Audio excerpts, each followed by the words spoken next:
When you think of Chinese martial arts, we all know what comes to mind.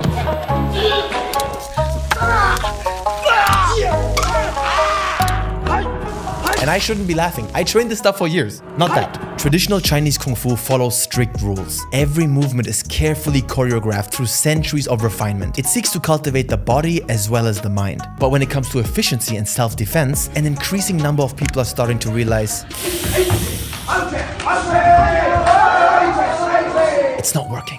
Chinese martial arts are fake. You obviously haven't met this man yet.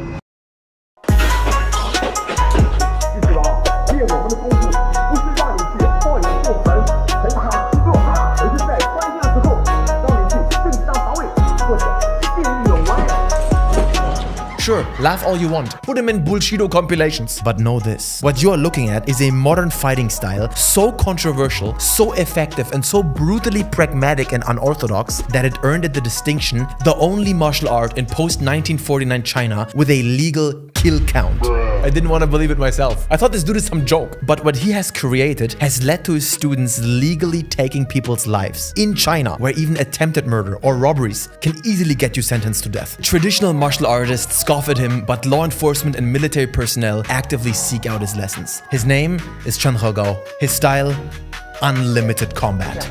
Or as they call it on the streets, Mad Dog Fist. As my friend and I were researching this story, we were laughing and shaking our heads in disbelief in equal parts.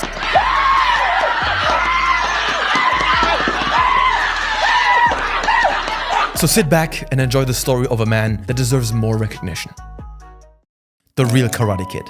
December 1962, Hangzhou, China. A skinny child named Chen Hegao is born into a world that shows him little mercy. Small for his age and constantly tormented by school bullies, 8-year-old Chen began teaching himself martial arts from comic books. Can you believe that shit? That is real desperation. By his teens, Chen joined his school's martial arts team, hoping traditional Kung Fu would protect him from daily beatings. Literally the Karate Kid plot. But unlike Xiao Dre, his faith in the traditional methods was shattered when he witnessed his own martial arts instructor, supposedly a master of mixed Qingyi Quan, being brutally beaten by 3 high school thugs. I know what you're thinking. Why didn't he just use the snake mimic technique? What a loser. Chen then locked himself away, obsessively researching what truly works in real combat. This could have been the origin story of a Chinese Ra's al Ghul, but by age 23 in 1985, he had developed what he called close-range quick strike technique.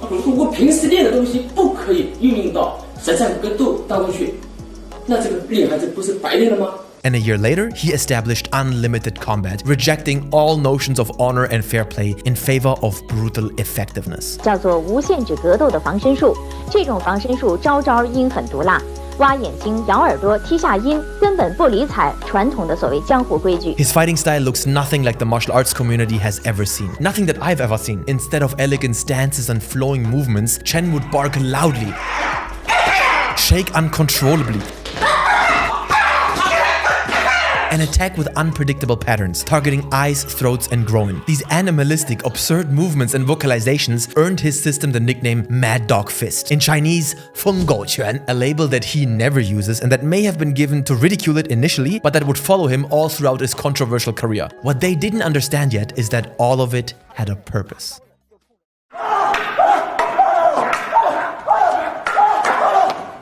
The principle of no principles. Chen's fighting system is built on ideas that horrify traditional martial artists. Honor, dignity.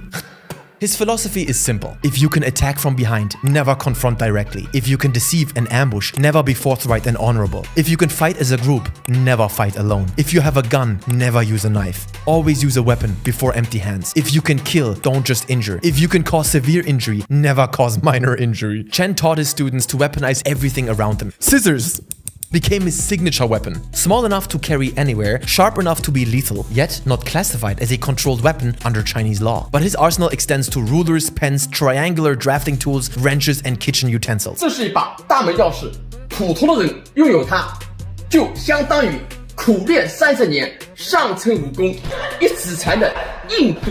He trained students in psychological warfare, spitting in opponents' faces, throwing dirt in their eyes, biting throats if necessary. He explained the barking is to scare opponents, raise your own level of adrenaline, reduce susceptibility to pain, and enter a state of rage required to act immediately.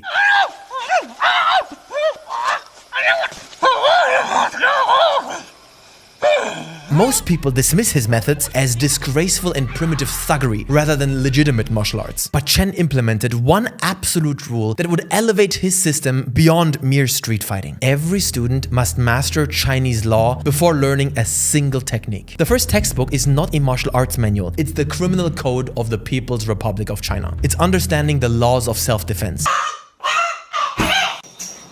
不要去打架斗殴，一定要在合法的前提下去进行正当防卫或者见义勇为。 And you know what? You can learn his techniques right now as you're watching this video. I'm gonna link his training book in the description. It's completely free. Some of it looks like the scribblings of a madman, which it is. He drew this all himself, by the way. But it works. Just watch. The students who made headlines. While most martial arts schools understandably use tournament trophies to display their merit, Chen's unlimited combat became known for something far more consequential. Documented cases of his students who legally killed attackers in self-defense situations. 2001, Chen's student Feng was attacked at his rural home by 12 armed assailants. 12.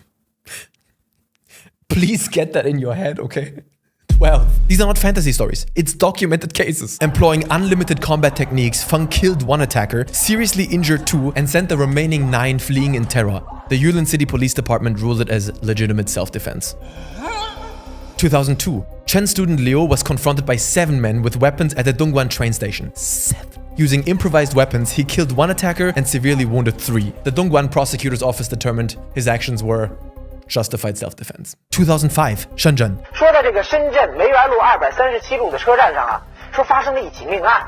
这个死者呀是个小偷，这个死者和他的2个同伙偷人的手机呢。而这个时候有一个叫做罗神贵的人，他看见这情况，是一把就喝止了那3个人。 When the thieves then returned with weapons, he used what? Mad Dog Fist.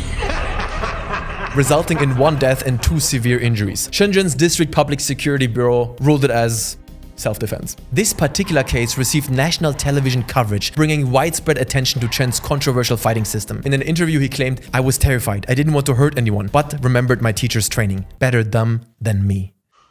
But not all stories ended in vindication. Chen's senior disciple Zhang faced 11 armed attackers and successfully neutralized 5. 1 kill, 4 injuries. But when he pursued the fleeing attackers like an actual mad dog, he took it too literal, his actions were ruled excessive self-defense, requiring him to pay compensation. He was one of his very first disciples, but Chen expelled him from the school as a reminder to all students, power without restraint leads to punishment, not justice.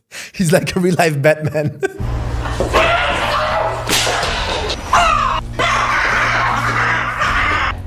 From outcast to instructor.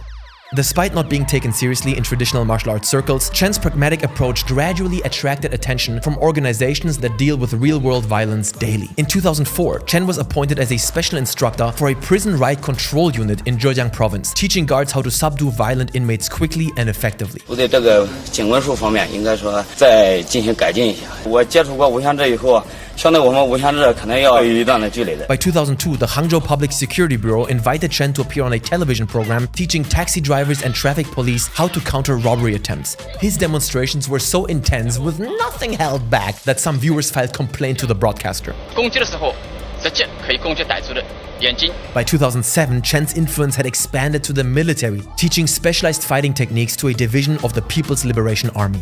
In 2009, Chen reached the pinnacle of his professional recognition when he was appointed as the Anti-Terrorist Special Operations Combat Instructor, that's a mouthful, for the Zhejiang Provincial Armed Police Corps. 对于普通民众来说呢，从我个人角度啊，我这么多年训练的这个经验啊，我觉得陈老师你的极微时刻反击术是非常高效的，应该是。 As I'm sure many of you know, most martial arts like Shaolin Kung Fu, BJJ, they require years and years, decades of dedicated training to get really good on a high level. But unlimited combat is designed for rapid acquisition by ordinary people, regardless of age, size, or physical ability. 我现在才练个7、8天，我就给大家说，能不能找个歹徒练练手？ Now, we should take such testimonials with a grain of salt. I, for one, would be very concerned about a false sense of security. That's the thing with self-defense. It's unpredictable. No 2 situations are the same. And if you end up taking more risks in your daily life because you carry scissors and you know how to bark, might not have the intended effect. So this stark contrast reveals a fundamental divide in the Chinese martial arts world, or maybe actually globally. While traditional martial artists condemned his methods as dishonorable, 没有武德, those who face violence professionally, police officers, prison guards, riot control units, military and special operations personnel, embrace the cold, no-nonsense efficiency of his approach. Modern relevancy and controversy. Very few fighting instructors have polarized public opinion in China like Chen Hagao. Following a brutal attack on a woman at a Tangshan restaurant 3 years ago that shocked China, Chen made headlines again by publicly advising people to use broken bottles, scissors, or whatever weapons available in such situations, to not hold back, to fight like an animal. 要守住做人的底线啊！ 今天你不管，明天就可能轮到你。 His comments sparked criticism from across the martial arts spectrum. Remember Xu Xiaodong? I talked about him before. He's also controversial for exposing fake kung fu masters with real applied combat sports and MMA. Yet even he called Chen a sick person running around with scissors and howling like a mad dog. That's the point, my dude. 我看完之后，很多网友让我评论，我说这就是神经病。 就是全世界神经病练的拳。 And of course, even the Shaolin Temple had to chime in. Buddhist monk Shi Endure questioned whether Chen's approach could even be classified as martial arts. And I get his confusion. This guy is not even talking about spiritual energy. How is it possible? They labeled his system as Nutbuster for focusing on grown attacks, which is very funny, because what the hell is this then? Huh? What are you guys training for? His unconventional weapons and tactics have been dismissed as low class and without dignity. Now, not unlike most other fake martial arts masters around the world, all the kings of Bullshido, even Chen has consistently refused to participate in challenge matches, stating that his system was designed specifically to counter dangerous criminals, not to compete with other fighters. My style is too dangerous for fighting. If I showed you, you'd die. 99% of the time when people say that, it's BS. But if you look through his handbook, his record, his students, the institutions that hire him, he might actually be correct. I'm telling you, this guy is built different. His stuff is different. What is barking like a dog gonna do in an organized match, except entertainment? How are you gonna use scissors, throat biting, or whatever this is? He could literally use none of the things he actively teaches. His system is built around the scary, life-threatening event of an attempt on your life and everything that entails in particular. 我练过这些，后来我明白了啊，练这些只能在同一个赛道上进行对抗，而指导歹徒跟我们不是同一个赛道，无法和他进行对抗的。如果你一定想用徒手的功夫去对付那些持刀的歹徒，那么你苦练20年甚至30年，你的成功率啊不会超过1%，剩下的99%就是代表着受伤甚至丢命啊。 Nowadays, Chen has expanded his teaching approach, forming partnerships with law firms to provide even more comprehensive legal education alongside combat training. 第一，对方是不法侵害；第二，对方是正在进行中；第三个，也是重中之重，那就是轻易不要出手。只有对方对我们或者他人的生命的安全造成巨大的威胁时，那么就进行无限反击。 But online, particularly among younger generations, Chen has become something of a folk hero. On Bilibili, China's leading video platform, Chen's instructional videos regularly receive millions of views. People post countless memes, and fan-edited compilations of his techniques often bear provocative titles like Legal Guide to Killing and Judge of the Underworld. That would be a great comic book name for him, huh? Wouldn't that be a beautiful irony? He once tried to learn from comic book heroes, and he became one. Gorgeous. These younger viewers appreciate Chen's rejection of what they see as empty rituals. His emphasis on practical self-defense resonates in a society increasingly concerned with personal safety.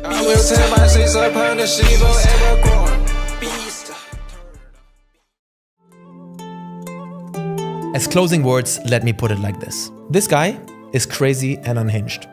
It's obvious. I am also not a fan of the fan-made memes trivializing murder and teaching how to get away with killing. I'm not 100% sold on his techniques, but I see the biggest value in Mad Dog Fist is how it mentally prepares you for self-defense. The state of mind it puts you in. Using everything, letting go, going 1000%. Survival. That being said, Chen is a fascinating man who built an entire system on his own, born out of childhood trauma. Zero nonsense. Zero peddling esoteric pseudo-religious crap. I respect that. If we put Shaolin Kung Fu on one end of the spectrum, I would place Chen's unlimited combat on the other end. These two are two opposite extremes. And despite his violent techniques, let me end on a quote from the Karate Kid movie that I know even he would agree with.